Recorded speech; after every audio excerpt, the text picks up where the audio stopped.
Bapak Budi Prasetyo menyampaikan bahwa tidak pernah dalam artian membantah apa yang diterangkan oleh terdakwa Nikita Mirzani. Kita menerima surat dari KPK terkait dengan pemberitahuan untuk melengkapi dokumen pendukung terhadap pengaduan yang pernah Nikita Mirzani sampaikan ke KPK. Berita bohong yang disampaikan oleh terdakwa Nikita Mirzani terkait bahwa dirinya akan dipanggil pihak KPK.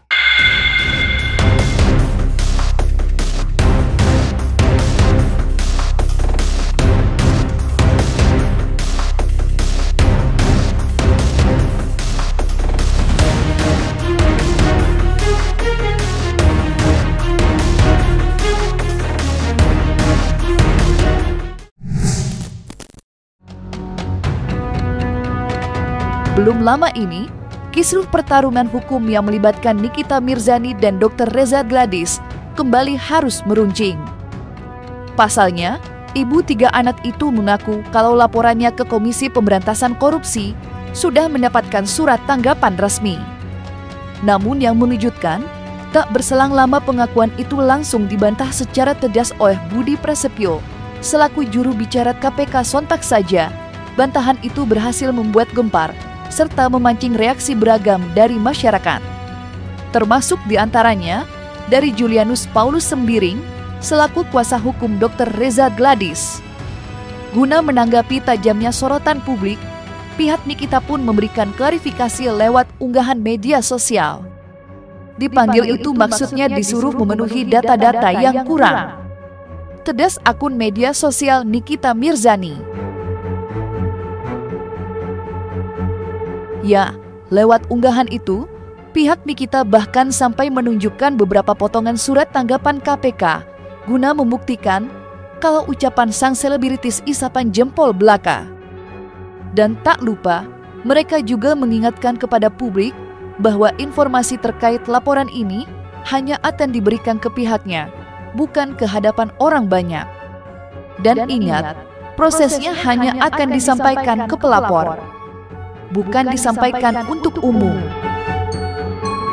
Entah babak baru seperti apa yang akan dihadirkan lewat keterlibatan KPK ini. Lantas, seperti apakah penjelasan pihak kuasa hukum kedua belah pihak terhadap isu pemanggilan KPK terhadap Nikita? Pertama yang perlu saya sampaikan adalah bahwa terdakwa Nikita Mirzani pada saat beberapa waktu yang lalu melalui media menyatakan telah mendapat surat panggilan dari KPK dan surat tersebut sudah ada di rumah.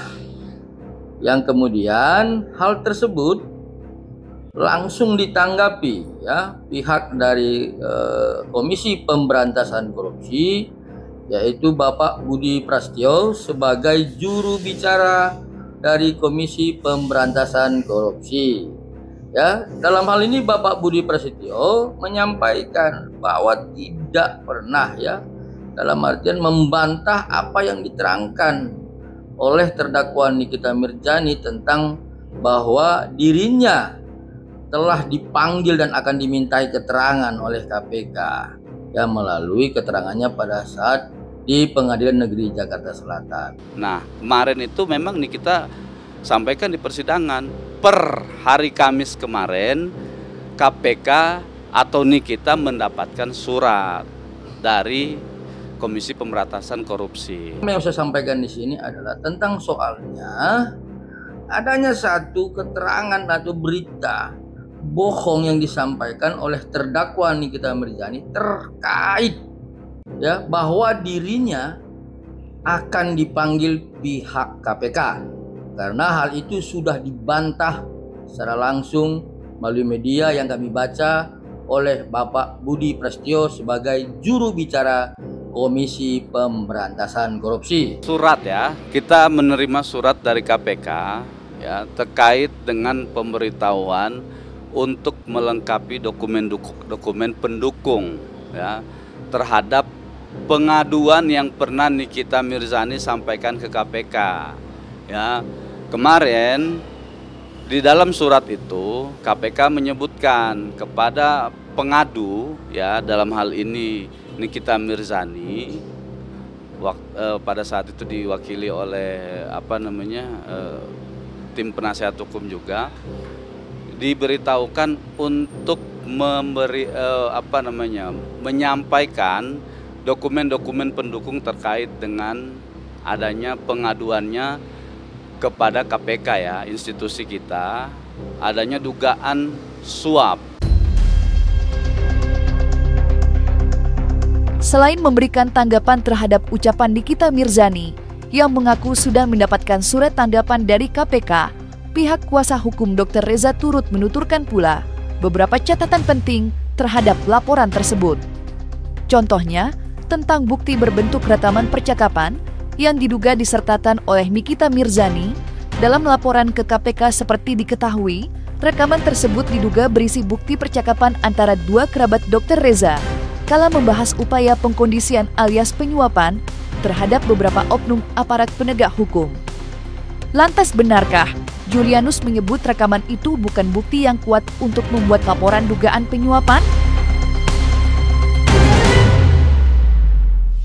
Nah, hal kedua yang mau saya sampaikan yang juga penting, bahwa terdakwa Nikita Mirzani pada saat menyampaikan bukti flash disk rekaman yang sudah diputar dalam persidangan maupun yang selama ini beredar di dalam media sosial, hal itu yang kami tangkap adalah tentang adanya percakapan dua orang. Kita anggap si A menyampaikan kepada si B bahwa ada baju coklat dan bintang-bintang. Kemudian yang katanya sudah dikondisikan dan atau kemudian lanjutannya terkait dengan jaksa penuntut umum dan kemudian terkait majelis hakim yang juga narasinya kurang lebih mengatakan akan dijagai dan sebagainya dan seterusnya. Nah, maka dengan bukti itu yang berkaitan dengan pengaduan ke KPK atau laporan ke KPK, dengan bukti itu kemudian dilampirkan kepada Komisi Pemberantasan Korupsi. Nanti kita juga berharap Komisi Pemberantasan Korupsi bisa melakukan penyelidikan terhadap hal itu gitu. Saya beranggapan sebelum hal ini dapat dibuktikan dengan jelas sebagaimana apa yang disampaikan oleh si A dan si B dalam percakapannya, ini adalah menurut kami adalah dua orang yang sedang bergosip. Dua orang yang sedang bergosip, kemudian hal yang mereka gosipkan tentang sesuatu hal yang belum mereka dapat pastikan secara hukum, ini dipakai oleh terdakwa Nikita Mirzani untuk melaporkan aparat penegak hukum yang sedang melakukan proses persidangan terkait dugaan tindak pidana pemerasan dan pasal kumulatif dari tindak pidana pencucian uang. Kan ini semakin rancu. Lebih lanjut, Julianus Paulus Sembiring juga menuturkan catatan penting terakhirnya, yakni terkait ucapan Nikita Mirzani yang menyebut dirinya merasa dikriminalisasi dalam kasus ini. Lantaran hanya memakan waktu 1 bulan saja, proses penyelidikan dinyatakan rampung dan nama Nikita ditetapkan sebagai tersangka. Menanggapi ucapan itu, Julianus selaku kuasa hukum Dr. Reza yang merasa tak terima, sontak membantahnya dengan tegas. Lantas, seperti apakah bantahan pihak kuasa hukum Dr. Reza terhadap pengakuan Nikita? Serta bagaimanakah pula catatan penting Julianus terkait dengan itu? Poin ketiga yang mau kami sampaikan adalah tentang terhadap percakapan yang dijadikan oleh terdakwa Nikita Mirzani sebagai alat bukti untuk melaporkan ya penegak hukum ke KPK dan telah disampaikan dalam persidangan pada beberapa waktu yang lalu, terdakwa Nikita Mirzani menyampaikan bahwa ini mengarah kepada pengkriminalisasian terhadap dirinya. Perlu saya sampaikan, mulai proses penyelidikan ya, sampai dengan tahapan penyidikan, seperti yang dikatakan terdakwa Nikita Mirzani, dia ditersangkakan 1 bulan, itu kebohongan lanjutan. Jadi tidak melulu ya itu disampaikan bahwa ada suap. Tidak dalam konteks itu, tidak dalam konteks menyebut orang dalam suap atau menyebut salah satu pihak melakukan suap, tidak ya, tidak dalam konteks itu. Tapi Nikita dalam konteks ini adalah menduga bahwa dirinya saat ini itu mengalami kriminalisasi hukum dengan cara adanya dugaan tindak pidana korupsi di dalamnya. Saya sebagai penasihat hukum dari Dr. Reza Gladys ya, mengetahui secara utuh dan benar bahwa klien kami itu melaporkan tertanggal 3 Desember dengan nomor LP 3557. Seperti itu kurang lebih.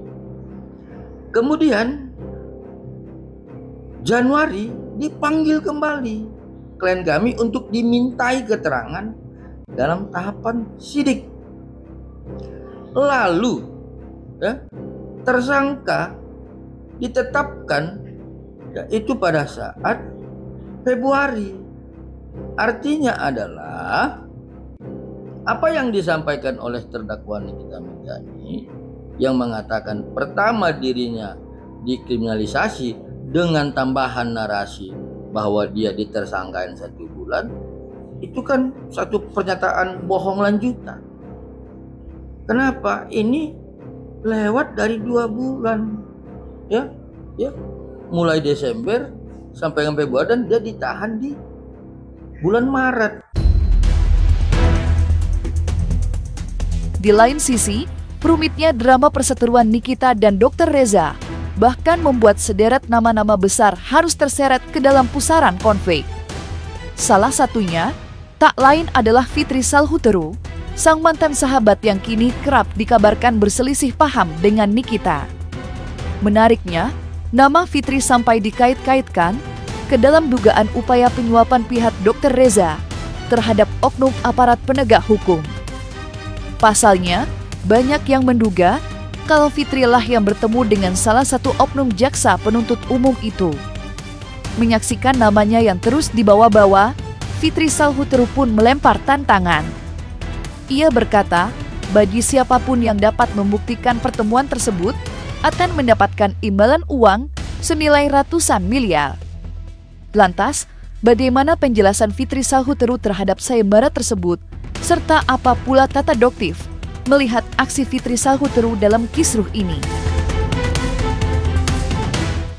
Jadi sebenarnya ya memang di sini yuk kita memang harus lebih pintar ya dalam percaya apa yang diucapkan oleh FS. Jadi bahkan banyak sekali fitnahan-fitnahan yang dokter sendiri merasakan dari FS yang semua itu adalah hoax. Ya, jadi mungkin ya kalau misalnya ada pun ya pasti seorang kita nggak akan mungkin bicara tanpa fakta, tanpa data, tanpa bukti, nggak mungkin. Yang dokter kenal seorang MM akan berbicara sesuai dengan fakta, ada datanya. Saya ada sayembara 244 miliar, besarnya sama dengan tuntutan si terdakwa Nikita Mirzani ini kepada pelapor yang melaporkan dia. Kalau ada foto saya dengan yang terhormat JPU Ibu Dona, wah seru nih, karena saya kenal pun tidak, ketemu juga nggak pernah, ngelihat aja cuman di TV pada saat persidangan. Kok bisa dia telan mentah-mentah informasi yang akhirnya membawa dia punya musuh loh. Dia mengatakan itu di depan majelis hakim yang mulia tanpa jelas sumbernya dari mana, kebenarannya dari mana. Kok kok bisa serendah ini dia mengatakan statement-statement yang nggak jelas seperti itu. Saya tantang itu.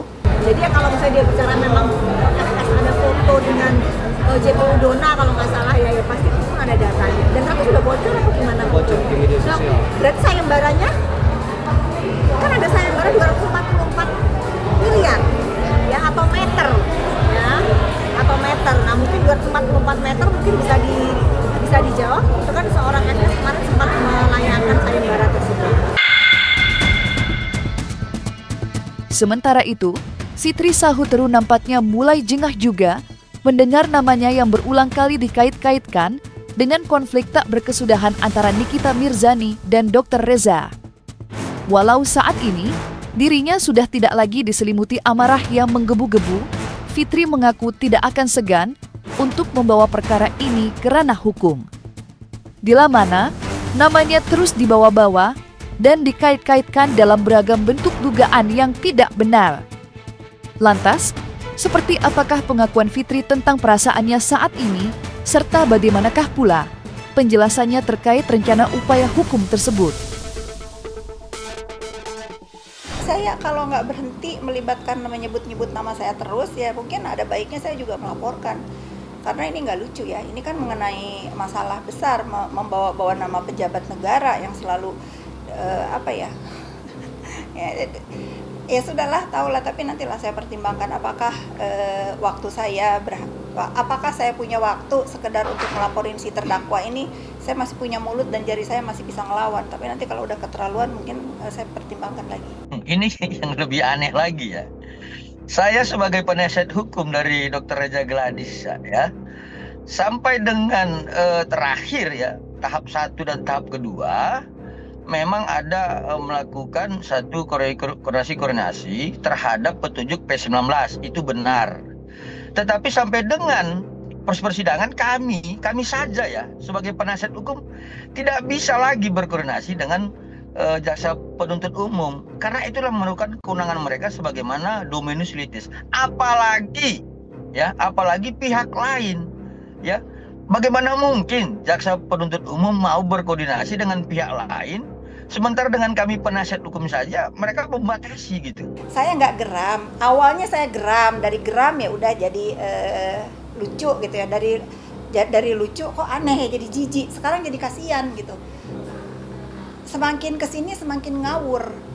Bukannya semakin sini semakin fokus kepada pembelaan dirinya agar terjerat dari tuduhan TPPU dan pemerasan.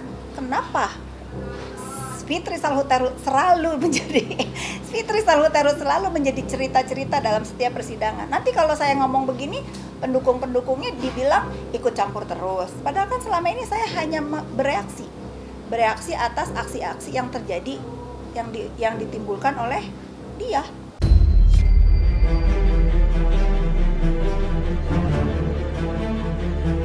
Nah, selesai sudah, Cumi Lovers. Jangan lupa untuk like, subscribe, dan juga share channel YouTube Cumi Cumi.